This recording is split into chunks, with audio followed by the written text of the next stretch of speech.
खबर शामिल करेंगे पतोकी से इज्तिमाई बेहिसी और जुल्म, इंसानियत की मौत और मजदूर का कत्ल। पतोकी के एक मकामी शादी हाल में जुल्म की इंतहा, बारातियों का शक की बिना पर पापड़ बेचने वाले मजदूर पर तशद्दुद, जिससे वो मौका पर जाँ बहक हो गया। माशरे की गिरावट देखें कि मजदूर की लाश जमीन पर पड़ी है और लोग सुकून से खाना खा रहे हैं।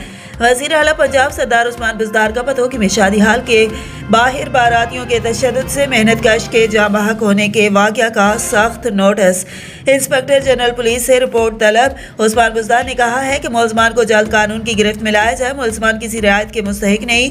जाँ बहक नौजवान के लवाहिकीन को इंसाफ की फराहमी यकीनी बनाया जाए। पतोकी के वाक़े को सिर्फ इस तरह न लीजिए कि वहाँ कुछ दरिंदों ने एक इंसान की जान ले ली।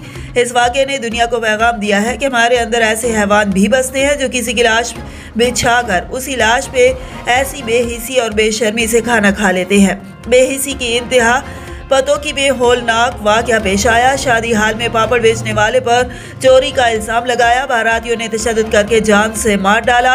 लाश पड़ी रही, बारात खाना खाती रही, नाच गाने चलते रहे। गांव के किसी घर में फौतगी हो जाए तो भूख प्यास मर जाती है, मगर अफसोस के पतोकी जन्नत मैरिज हाल में लाश पड़ी है और हाल वाले खाना खिला रहे हैं और बेहिस लोग मज़े से खाना खा रहे हैं और गाने भी गवा रहे हैं। ऐसे लगता है कि कयामत बर्पा होने वाली है।